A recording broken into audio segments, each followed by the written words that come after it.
house was so quiet I could hear the refrigerator hum between Alana's sentences. "I've got the insurance payout," she called from the hallway, light as if she were announcing takeout. "I'll handle everything. My name is Caitlin Holland. I'm 29, the younger sister, and I work the circulation desk at the Riverton Public Library. I rent a one-bedroom on the east side with thin walls and a reliable coffee maker. My paychecks are steady but not dramatic. Money in, bills out. I keep lists. I keep receipts. It was the Sunday evening after our mom died, 6 days since the paramedics took her from this living room after a heart attack in her sleep. She was 62 and had been texting Aunt Audrey about lilies the afternoon before. Now the TV was dark, the Afghan folded over the couch arm, and a pile of mail sat where her crossword usually did.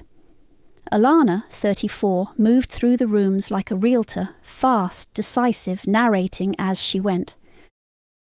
She had already taken Mom's phone to call the necessary people and Mom's wallet to check for cards. Aunt Audrey, Mom's sister, 61, sat on the edge of the recliner with both hands wrapped around a lukewarm mug. She smiled at me with the tired, watery smile people use when they want peace to be enough. "The policy wasn't big," Alana said, stepping back into the living room, fresh lip gloss, her nails perfect. $3,200. It already hit my account. I'll coordinate church, food, obituary, the hall, all of it. I watched the numbers hang in the air. $3,200 isn't nothing, but it isn't everything either. Mum had a small life insurance policy through the clinic where she worked the front desk 3 mornings a week. She told me once she just wanted something to keep things simple. Mom wanted simple, I said. Service at Maple Street Church, sandwiches, coffee, no drama. Simplicity photographs poorly, Alana said, smiling toward Aunt Audrey like it was a joke. Don't worry, I'll manage it so it's tasteful. Let your sister have this, Aunt Audrey murmured to me, patting my knee. She's good with people. I nodded because that's what I've always done. In our family, Alana will handle it, has a second line. I quietly fill gaps. A missing deposit. Plates no one ordered. A last-minute fee that someone forgot. I'm good with forms and clocks and quietly paying for things that appear at the worst possible time. I pulled my planner from my tote. Monday morning we had an appointment at the church. Stephanie, the church secretary, 43 and sharp with details on the phone, had opened a slot at 10 a.m. to go over the sanctuary and the hall. I wrote it down, then the name of the hall manager, Barry, that she'd mentioned. We'd need to pick a date for the service by then. Friday seemed likely. It would give the cousins time to drive in. My phone buzzed with a text from Naomi, my friend from the library. She's 31 and the kind of person who can start a failing printer with a stern look. Do you need anything? I can drop groceries, she wrote. She'd taken my Saturday shift without a sigh. I typed back, I'm okay, thank you, and meant it in the way you mean it when you're holding a room together with your body weight. Alana paced, already tapping out messages. We'll do the service at 11, she said. Luncheon in the hall, light but nice. I'll call a caterer. Nicholas, he did the teacher appreciation thing at Westview last year, remember? It was very classy. Classy meant more money. I pictured my checking account, the rent auto drafts on the 1st, student loan payment on the 15th. My car, a paid-off Corolla, costs me nothing but gas and oil changes. I can breathe if I stay inside the numbers. I can help with small things, I said. I can pick up flowers, coffee urns, if the church needs them. That's perfect, Alana said without looking up. Incidentals, I'll reimburse you later. Aunt Audrey reached for the stack of mail and straightened it, an old habit. Caitlin, honey, do you want to take her recipe box now? Or later? Later, I said, and swallowed around the lump that word made. We packed for an hour, photo frames wrapped in towels, the guest soaps Mum never used, a drawer full of receipts that already felt like archaeological evidence. I found the church directory with Stephanie's number starred, a sticky note in Mom's handwriting. Call Stephanie, she keeps track. I slid it into my tote. When the sun went down, we locked the door and stood in the frozen air of the stairwell, each of us pretending we knew how to move to the next thing. Alana hugged Aunt Audrey, then me, brisk and fragrant, and left a smear of shimmer on my sleeve. "Text me if you need anything," she said, "but I've got it." Back at my apartment, I put my tote on the table and opened my laptop. The screen glow made my kitchen look cleaner than it was. My phone buzzed again. "Alana, check cleared. I'll reimburse you later." Attached was a photo of a mobile deposit, $3,200, the memo line blank. I took a screenshot and saved it. Then I made a new folder on my desktop and named it exactly Mom Funeral. The group chat dinged before my alarm. Alana had made one called For Mom's Arrangements and added cousins, Aunt Audrey, a couple of church friends, and me. Her first message: "Costs are ballooning, but Caitlin will cover incidentals." I typed, "I'll pay what I commit to," stared at it, felt the familiar weight of everyone's eyes on the screen, deleted it, and sent a thumbs up. By 8, I was at the library. Mondays start slow. A blue cart of paperbacks, the soft beep of the scanner, automatic lights yawning on. Naomi slid behind the sorter, took one look at my face, and handed me a granola bar without commentary. "She made a group chat," I said, passing a stack of mysteries to her. "Of course she did." Naomi's voice was flat and kind at the same time. "Get everything in writing, screenshot, keep receipts. If you agree to anything, make it a text and not a phone call." "I made a folder," I said. "On my desktop." It felt both silly and necessary to say, "Good, you leaving for the church at 9:30? She had already checked the calendar and penciled her name into my slot. "Yeah, Stephanie said 10. I printed the hold pick list, stapled it straight, and tried to keep my hands from shaking just because a cousin dropped a heart reaction on Alana's message. At 9:25, I grabbed my coat and waved to the regular who always asks where the biographies are. Naomi studied me over the top of a returns bin. "Do not agree to pay anything on the spot," she said. "Say, I'll review the totals after." "Got it." I tucked the granola wrapper into my pocket and headed out.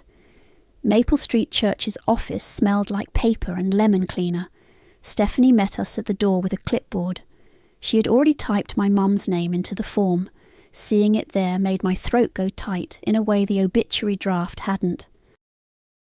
"We can do Friday at 11, she said, flipping to the calendar. "Sanctuary is open and the hall is free at noon for the luncheon." "That works," Aunt Audrey said, soft and grateful. "The hall rental is $480 total," Stephanie went on, tapping a line on the sheet. "We settle the balance the day of the luncheon. Barry manages the hall. He usually wraps payment before dessert, so he's not chasing people with coffee cups." Alana nodded like she'd invented the policy. "We'll do coffee, tea, water, plates, napkins. I'll handle food with a caterer, Nicholas Salazar. He did Westview's teacher appreciation. It was very classy." Stephanie smiled. "We have basic carafes, but if you're expecting more than 60, you'll want 2 large urns. We can lend one. Sometimes folks rent an extra." "I can pick one up," I said, writing urns on the back of the pamphlet Stephanie handed us. "And flowers. Nothing huge. Mum liked daisies." "Lovely," Stephanie said. She slid across a packet and a simple floor plan. "I'll email this to both of you too." We toured the hall. Beige walls, folding chairs, long tables stacked against one side. It smelled faintly of dish soap and old coffee. Alana walked ahead and talked angles for a photo board like she was staging a gallery opening. Aunt Audrey touched the edge of a table and said, "She would have liked this." In the parking lot, Alana's phone lit. "Brooke," she said, swiping. "Hi." "Yes, Friday at 11. We're doing the hall after. Well, the costs are adding up. Caitlin hates spending, but I'll make it nice. She said it in the bright voice she uses when she wants to be overheard, and pretend she didn't mean it that way. I opened my tote and slid the packet inside. Aunt Audrey hovered, then patted my arm. She means well, she said, which is what people say when they want you to absorb something without complaint. I'll head back to work, I said, before the part of me that wanted to correct the sentence could get loose. By noon I was back at the desk, scanning in a stack of cookbooks. Naomi leaned on the counter. Well, Friday at 11, hall at noon, 4:80, day of. Barry runs the card before dessert. Good, make sure that's in an email. It will be, I said. Stephanie said she'd send everything. At 3, the group chat chimed again. Alana, I've got the caterer. Light lunch, tasteful. We'll need photos for a board. Send any good ones to me. 3 people hearted it. One cousin asked about gluten-free. I muted the conversation. After work, I drove to Mom's apartment with a banker's box for photos. The late light turned the hallway yellow. Aunt Audrey was already there, sorting frames on the coffee table. Alana had run to check on chairs, which didn't need checking. Brooke arrived 10 minutes later with a cookie tin and a stack of old albums under her arm. She hugged Aunt Audrey, kissed my cheek, and then tugged my sleeve toward the kitchen. Hey, she said, voice low, eyes kind. She's saying you're not helping. Tuesday started with an email from a name I didn't recognize. Catering contract, Salazar Events. Nicholas had CC'd both me and Alana. The PDF opened clean and simple, sandwich platters, a green salad, fruit, cookies, coffee service. At the top, invoice to Alana Holland. Halfway down, in bold, deposit received. The balance was due on delivery, Friday at noon. I printed the email and the first page of the invoice on the library's back office printer, while Naomi cleared a jam from the sorter like she was diffusing a bomb. Good, she said, nodding at the pages. Save them as PDFs, too. I did, I said. He sent the invoice to her. Deposit's already in. Naomi raised an eyebrow. Of course it is. On my lunch break, I drove to Party Barn on Elm to reserve a second coffee urn. Stephanie had said the church could lend one, but 60-plus people would drain that faster than it sounds. The clerk slid a laminated binder across the counter and pointed. Large 100-cup urn, $25. Pick up Thursday, return Saturday before noon. I'll pay now, I said. My wallet felt oddly heavier every time I took it out this week, like the leather knew it mattered. He typed, the register clacked, and he handed me a small, neat receipt. I checked it for the date and time, then tucked it into the front pocket of my tote. The clerk offered to staple it to the rental agreement. I asked for a copy and took both. On the way back to work, I stopped by Fern and Frond, the flower shop where Aunt Audrey's friend Lila worked. We kept it simple, 2 small vases with daisies and greenery for the luncheon tables, and a modest spray for the guest book. Lila rang it up. $62 cash. She flipped a switch on a little Epson and handed me a typed receipt with her business info and the pickup time circled for Thursday afternoon. I'll keep them in the cooler until you get here, she said. They'll be fresh. Thank you, I said, meaning it. I slid the receipt next to the urn papers. Back at the library, I scanned the 2 receipts and emailed myself copies. The subject line was practical. Urn rental receipt, daisy arrangements receipt. I forwarded Nicholas's contract to Naomi with a single line, in her name. She sent back a thumbs up emoji and then a second message. Make a physical folder too.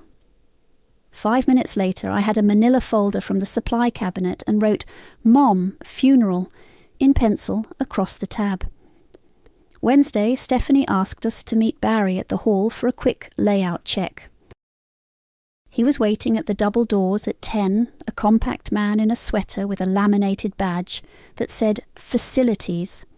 He shook our hands and didn't do the condolences script. He just opened the door and started in. "We'll set 8 rounds, 8 chairs each," he said, walking us through the room. "Buffet along the south wall. We'll put coffee at the end to keep the line moving. Trash and recycling are behind that partition. If you want a mic for toasts, say so now." "Perfect," Alana said, already picturing something. "We'll need a mic. And the hall looks a little beige. Do you have any runners?" Barry blinked once, like he had been asked about astronauts. "We have white tablecloths and metal chairs," he said. "People bring runners if they want them." "It's fine," Aunt Audrey said quickly. "It's fine." Barry flipped his clipboard. "One more thing, we collect before dessert," he said. It was practiced and polite. "Keeps me from having to chase folks while they're visiting," I nodded. "Understood." Alana smiled at him. "We'll take care of it." The tour took 15 minutes. In the parking lot, Barry peeled off with a wave. The air was bright and cold. Alana turned to me before we'd reached our cars. "You'll cover the hall balance, right?" she said, conversational, like she was asking me to bring napkins. "For Mom." The words tucked themselves into the familiar space in my chest that always says yes. I set my tote on the trunk and zipped it open. The corner of the manila folder poked out like a reminder. "I'll look at the totals after," I said, "then decide what I can do." Her smile tightened. "It's easier if it just goes through you," she said. "I'm juggling a lot." "I heard the policy," I said. "We can review and then settle up." Aunt Audrey touched my sleeve. "Caitlin, maybe just... I'll look at the totals," I repeated, steady. "I'm not saying no. I'm saying later." Alana's phone was already in her hand. I recognised the telltale tapping without glancing. The group chat pinged my pocket before I'd even buckled my seatbelt. "Alana, thanks in advance, Kate." Thursday started with a ping from Nicholas. Updated invoice per editions. He'd CC'd both of us. The PDF loaded on my phone while the library's lights warmed up. Line items had multiplied. 3 extra sandwich trays. A dessert spread that wasn't the cookies already on the original. At the top it still said, "Invoice to Alana Holland." The note below, "Deposit received, balance due on delivery, Friday at 12 p.m. I forwarded it to my email and walked to the back office to print. Naomi followed, coffee in hand. "Additions?" she said, peeking over my shoulder at the printout. "She added 3 trays and dessert," I said. "He sent it to both of us." "Reply all," Naomi said. "Ask for the updated total and confirmation that the invoice remains in her name." I sat down and typed, "Thanks, Nicholas. Can you confirm the updated total and that the invoice remains in Alana's name? Also, please confirm balance due on delivery Friday at noon. Caitlin."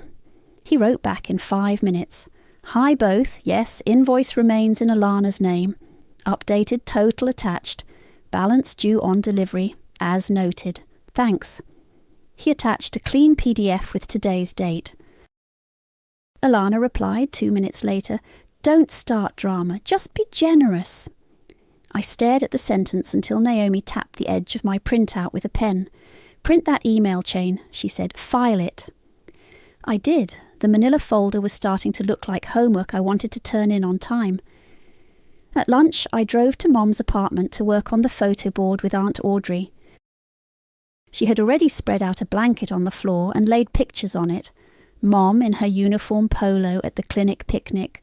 Mom at the lake holding a paper plate with a piece of pie. Mom and me at my high school graduation with the sun in our eyes. "She liked daisies," Aunt Audrey said, sliding a photo of Mom's garden toward me like proof of a decision we'd already made. "She did," I said. "I'm picking them up this afternoon." Alana breezed in 10 minutes later with a roll of twine and a bag of clothespins. "Visual interest," she said, shaking them like confetti. "Oh, good, you're laying these out. We'll need more than one board." She took a call as she walked to the window, speaker off, voice bright. Hi, yes, this is Alana. Yes, go ahead and add a dessert spread. Mini tarts? And maybe some macarons? She turned just enough so we could see her profile when she said, "We want it to be nice." When she hung up, I said, "Nicholas emailed the updated invoice. I asked him to confirm the total and that it's in your name." Alana blinked like I'd spoken a language she didn't prefer. "Caitlin," she said, the syllables stretched, "don't start drama. It's for Mom." Aunt Audrey reached for my arm. Her hand was warm. "Let your sister have this," she whispered, a script we both knew. "I'm not stopping anything," I said. "I'm just making sure it's clear." We stuck photos while Alana arranged twine and snapped clothespins on, just so. When I left, she was measuring the space between frames with her phone. On the way back to work, I swung by Party Barn to pick up the urn. The clerk checked my ID and my rental slip and wheeled out a metal cylinder with a scratched handle. "Bring it back Saturday before noon," he said. "Rinse it, but don't submerge the base." "Got it," I said. He initialed the pickup line and I tucked the slip into the folder. At Fern and Frond, Lila had the daisies ready in the cooler. "Keep them in your car with the AC on for the ride," she said, "and put them in water as soon as you get home." "I will," I said. She didn't need to hand me anything. We'd settled it Tuesday. I still took a picture of the arrangements on the counter with the little tags that had Mom's name on them and emailed it to myself with the subject line, "Flowers Pickup." Back at the library, I scanned the updated invoice and the urn pickup slip and added them to the digital folder. Stephanie's email landed in my inbox at 3 with the hall floor plan attached again for easy reference. I replied, "Received, thank you," and filed it next to the rest. After my shift, I carried the urn and the flowers up 3 flights to my apartment like they were fragile, which they were. I set the daisies in the sink and filled the vases to the line Lila had marked with a pen. Then I sat at my small table with my laptop and a notebook and opened my banking app. Paycheck from last Friday, already split between rent, groceries, gas. Internet autopay hits tonight, $62. Electricity will be around 48 days. Student loan due on the 15th. My cushion, the little extra I keep for car surprises and dental visits, was a thin blanket, not a mattress. I did the math twice. If I absorbed the hall balance for Mom and then filled any other incidentals, I'd be running a deficit by next week. That's not a feeling, that's a number. My phone buzzed. Alana. "We'll settle after. It's easier if it goes through you." Then, "Just pay Barry and I'll Venmo you." Then, in the group chat, before I could even think of a response, "Caitlin is covering day of stuff so it goes smoothly."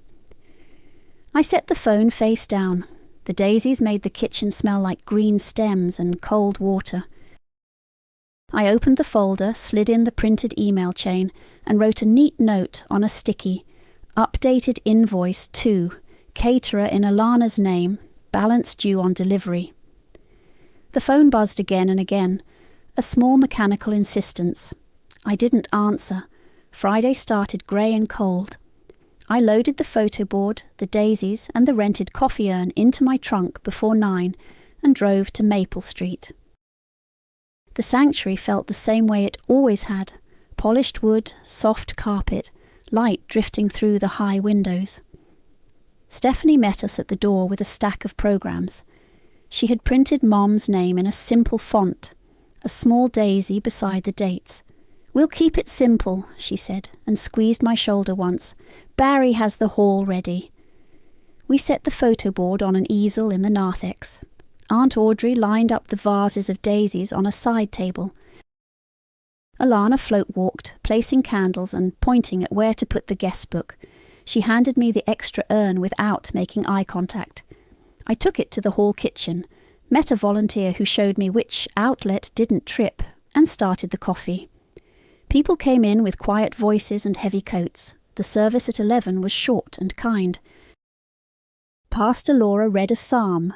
Aunt Audrey told a small story about Mom saving a neighbour's cat from under a porch, and Alana stood up in a tailored black dress and thanked everyone for coming. I didn't speak. I held the edge of the programme and breathed.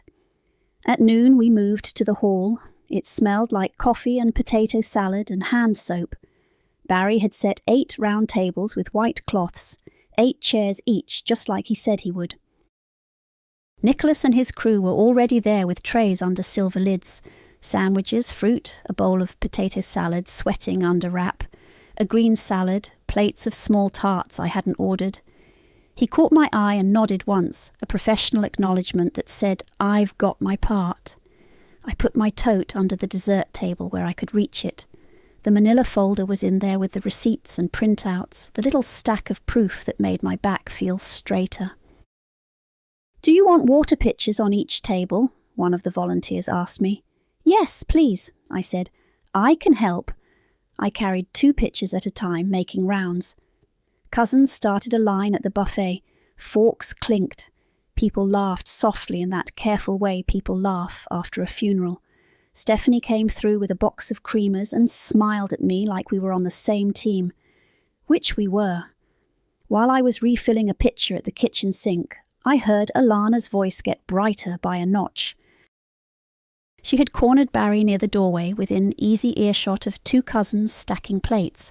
"Caitlin, we'll settle the balance, okay?" she said, tapping her phone screen like she was checking a text. Barry looked at her, then at me. He didn't look annoyed, just steady. "We can review the invoice after we serve," I said, keeping my face neutral. "I want to make sure everything is correct." "Of course," he said, polite as if we were talking about centerpieces, and moved to prop the door for Nicholas's assistant carrying in coffee cups. My phone buzzed in my pocket. Group chat. Alana had sent, "Caitlin is handling day of payments," and now there were 3 bubbles. Cousin Hannah, "Kate?" Brooke, "Is that set?" A church friend, "Thank you, Caitlin." I set forks in a neat fan at the end of the buffet and didn't respond. The coffee urn I brought hissed and went quiet. Ready. Aunt Audrey slipped beside me with a stack of napkins. "Do you need help?" she asked. Her eyes stayed on the table. "Can you set these at each place?" I said. She nodded and took them like they had always been hers. Nicholas reached for Alana with a printed invoice and a pen. I watched Alana take it, glance, and tuck it under her phone. "We'll settle it all at once," she said, the kind of sentence that expects agreement. He smiled, saw Barry across the room, and didn't argue. The line moved, plates filled. The room warmed with the low buzz of people telling stories about the same person, and somehow all of them being true. I kept moving, refilled water, wiped a drip of salad dressing, smiled at a neighbour I recognised from Mum's building. Brooke drifted over with a small plate and touched my arm. "Everything looks really nice," she said. Her eyes slid to where Alana was arranging the tart plates like a magazine spread. "Thanks," I said. It came out steady. When most people had sat down, I walked back to the dessert table and pulled my tote closer with my foot. I lifted the flap and saw the edge of the folder. Knowing it was there made the knot under my ribs loosen by a degree I could measure. My phone buzzed again. "Alana, privately this time, make sure you're ready when Barry comes by." I put the phone back. Nicola's assistant set out the small plates for dessert. Barry made a slow lap past the kitchen door, timing, waiting for the moment he'd said he'd pick. He caught my eye again. I nodded once as if we were checking a box. Alana tapped her glass with a fork, 2 sharp notes that cut through the talking. The room turned toward her automatically. "A quick word," she said, smiling bright, "if I could have your attention." Alana held her glass like a microphone. "First, thank you all for coming to celebrate Mom," she said, voice bright and smooth. "She loved each of you. This luncheon is just a little way to honour her properly." People murmured, nodded. She smiled, head tilted just so. "And, as you can imagine, costs add up. Some of us gave and some of us didn't pay a cent." She let the words sit there like confetti that didn't fall right. Heads turned the way they always do when someone says, "some of us," in a room full of family. I set the coffee pot down on the dessert table. The pot hissed once and went quiet. My tote was under the edge, within reach. I pulled it up and unlatched the flap. The manila folder slid into my hands. I placed it on the table between the stack of small plates and the tray of tarts, next to the neat little sign that said "Lemon" in Nicholas's careful handwriting. I opened the folder and lifted the first page. "I want to thank Caitlin," Alana went on, still smiling. "Even when she's overwhelmed, she tries." Brooke's eyebrows rose over her water glass. Aunt Audrey's napkin shifted in her fingers. I set down the printed screenshot, Alana's text bubble, the attached bank photo clear in ink. "Check cleared. I'll reimburse you later. $3,200. The mobile deposit banner at the top, date stamped." The photo looked clinical on white paper. I laid the caterer invoice beside it, invoice to Alana Holland, bold at the top, today's date on the updated version tucked under the first. Deposit received, balance due on delivery. Nicholas's logo sat crisp in the corner. Then I added my receipts in a small separate stack. $62 for daisies from Fern and Frond, the earn rental slip for $25 with the pickup initials, the timestamp for Saturday return circled by the clerk. The plastic fork in someone's hand clinked against a plate, a small metallic sound in the quiet. The air in the hall shifted like everyone leaned the same quarter inch. Alana blinked, thrown for a half second, then recovered to the performance. "Anyway," she said, laugh light, "we're all doing what we can. It's not about money, it's about love." Barry had paused 3 steps away, his tray of creamers balanced on one hand. He set it down on a side table and stepped forward, not crowding, just close enough to see. His eyes moved across the paper, left to right, like he was reading a brochure. He didn't touch anything. He didn't need to. Nicola looked up from the buffet and met my eyes. He didn't say anything either. He didn't have to. "I brought coffee urns," I said, not loud, not performative, just for the record. "And the flowers from Lila. I have the receipts." Brooke shifted her chair back an inch, making room beside my elbow, like she was guarding the edge of the table from a curious hand. Aunt Audrey took a breath and let it out without speaking. Alana's smile went glossy. "Caitlin," she said, pitch a little higher now, "is this really the time? We can discuss this later." "We will," I said. My voice felt steady, like I'd measured it. "This is later." "You told Barry I'd pay the hall." I tapped the caterer invoice with one finger, the one that said her name, then the text printout with the photo of the deposit. "And you have the policy money." Someone toward the back coughed into a napkin. The hum of the refrigerators in the kitchen carried into the silence. It was an ordinary sound like the hum of our mom's fridge had been, and it anchored me. Alana tried another lane. "This is tacky," she said, voice sweetened again. "I'm trying to make this nice for Mom, and your lunch is lovely," I said. "Let's settle what needs settling and then have dessert." Barry stepped the rest of the way to the table. He looked at the invoice again, then the text printout, then at Alana with the polite neutrality of someone confirming a reservation. He wasn't on anyone's side. He was on the side of procedures. "Miss Holland," he said evenly, "we'll need the balance before dessert." Alana's mouth opened and closed. "This is tacky," she said, palm up like she was stopping traffic. "You're misunderstanding. I just meant—" Barry didn't move his voice out of neutral. He nodded once toward the small office off the kitchen. "We can run it in here," he said. "It'll only take a moment." She stood there for one breath too long, then found her smile and smoothed her dress. "Fine," she said lightly. "Of course." To the room she added, "We'll be right back." "Please, everyone, start on dessert." No one reached for the tarts. A few cousins stared down at their phones as if they'd just gotten urgent weather alerts. Brooke looked at me and lifted her chin. A small yes. Aunt Audrey dabbed her eyes and folded her napkin into a perfect square. I stayed where I was. The papers lay in their neat row like tools.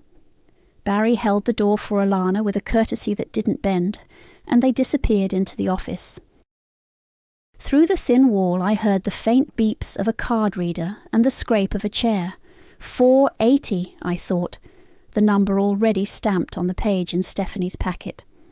It was a number the church had told us days ago, a number that fit inside my math, but not inside my week.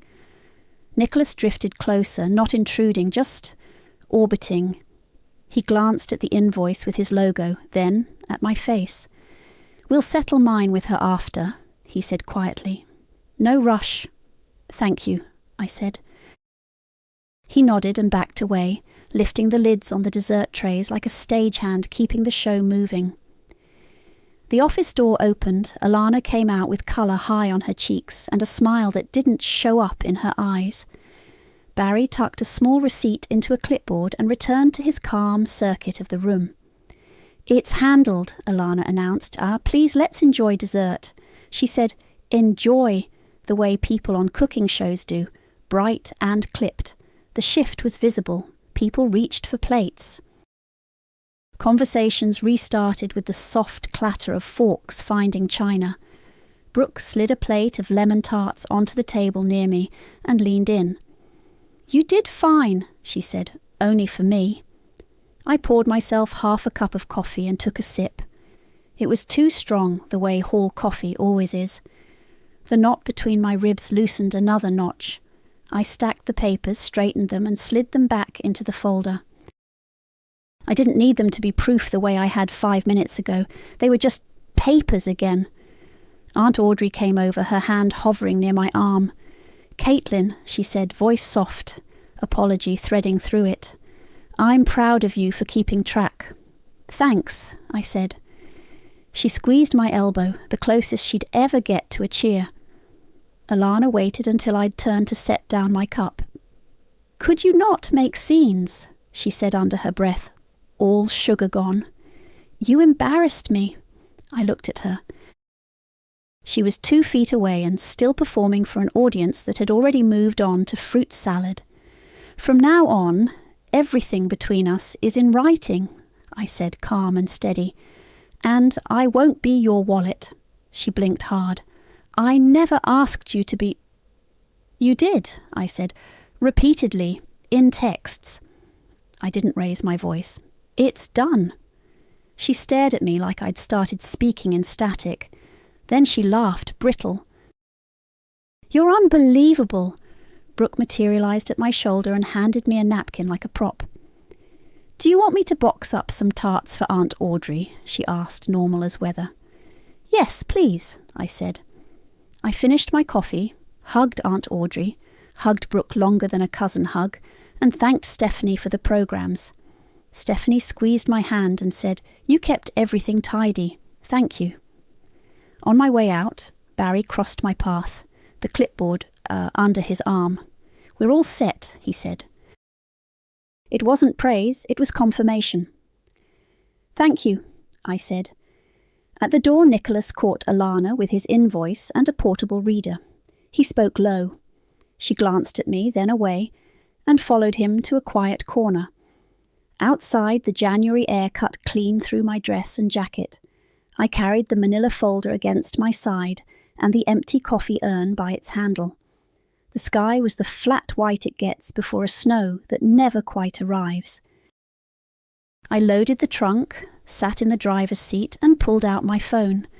I left the family group chat. Then I swiped down to turn on Do Not Disturb. The little moon icon filled in, small and absolute. By the time I hit the light at Maple and 3rd, my phone lit up with her name. Once, then again, then a 3rd time. I kept my hands at 10 and 2 and watched the signal change. The calls went to voicemail without me touching anything. I turned the heater up and drove toward home. By morning, the little moon on my phone was still lit. I turned off Do Not Disturb and watched the screen refill itself. Brooke. A single thumbs up and a heart next to a photo of the daisies. Aunt Audrey. I'm sorry, honey. I shouldn't have asked you to let her have this. You did right, Alana. 3 messages stacked like paragraphs. You ambushed me. You made me look bad in front of family. Call me so we can align the story. I texted Brooke back. Thank you. I sent Aunt Audrey a heart and it's okay. I didn't open Alana's. The urn had to go back before noon. I rinsed it, avoiding the base like the clerk told me, and set it in the trunk next to my tote. The hall parking lot was empty when I pulled up. Maple Street looked smaller without the line of cars. Party Barn took the urn and checked my slip, initialed returned. I took a photo of the slip before I drove away.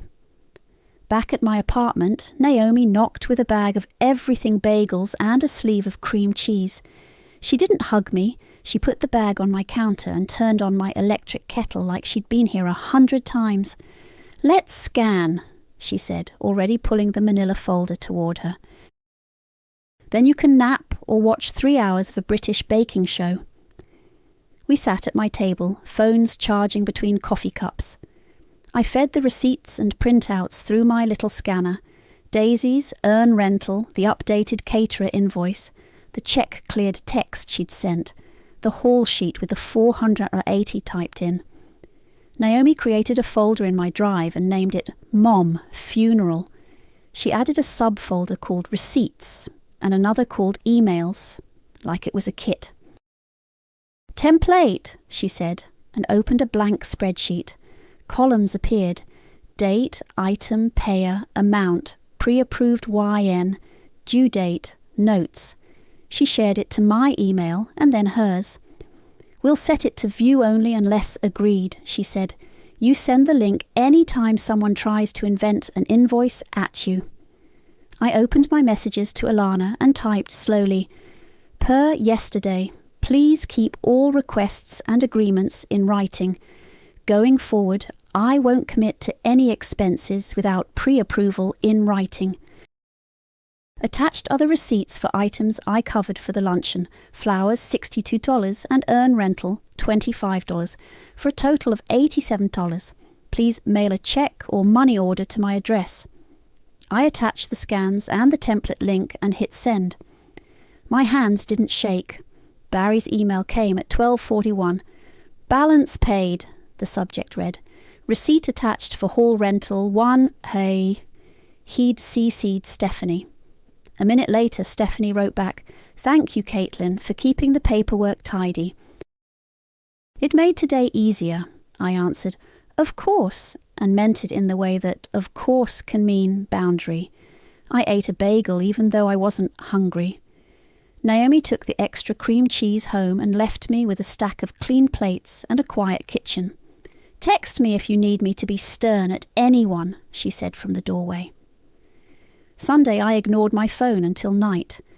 Church friends had sent kind messages. Cousins posted photos of Mom on their stories. Alana didn't call again, but 3 dots appeared beneath our thread and then disappeared. The universal sign for someone rehearsing a monologue and then swallowing it. On Tuesday, the mail slid through my slot with a hollow thunk. There was an envelope addressed in Alana's neat, slanted handwriting and nothing in the return corner. I stood at the counter and opened it. Inside, a money order made out to me for $87 and a yellow sticky note that said, Fine. No punctuation. I took a picture of the money order and dropped it at my bank on the way to work. Then I uploaded the photo to the folder and typed reimbursed in the template next to both line items. It looked satisfying in a way I couldn't explain. A checkbox clicked, a drawer closing all the way. That afternoon, Brooke texted, Can I swing by later? She showed up after dinner with a tote bag and her hair still damp from a shower. She set Mom's recipe box on my table and rested her hands on it for a second like she was saying grace. She asked me to give this to you, Brooke said. She said you'd care about the details. The box smelled like cinnamon and old ink. Mum's handwriting slanted a little more than Alana's, rounder. I lifted a card at random, banana bread, the one we brought to every neighbour with a new baby, and put it back carefully. "Thank you," I said. "Do you want some tea?" We sat for an hour and didn't talk about the luncheon much. We talked about the time Mom took us to the discount movie and snuck Twizzlers in her purse like a heist. When Brooke left, she kissed my cheek and said, "I'm around." I pulled the manila folder out one last time. Everything inside was squared up, a tidy stack of facts. I slid it into the bottom drawer of my little desk and stuck a label on the front of the drawer with my label maker. Proof. It wasn't a threat. It felt like filing a tax return on time. It felt like not carrying a heavy bag because you don't have to. When my phone buzzed later with a single text from Alana, "We need to talk about the apartment," I didn't answer. I opened the spreadsheet and added a note at the bottom. All future expenses must be agreed in writing. Then I closed my laptop and turned off the kitchen light. The apartment was quiet except for the refrigerator hum. I rinsed 2 mugs, set them upside down to dry, and stood for a minute looking at the recipe box under the cabinet light. My hands felt light without the folder in them. I went to bed and slept through the night.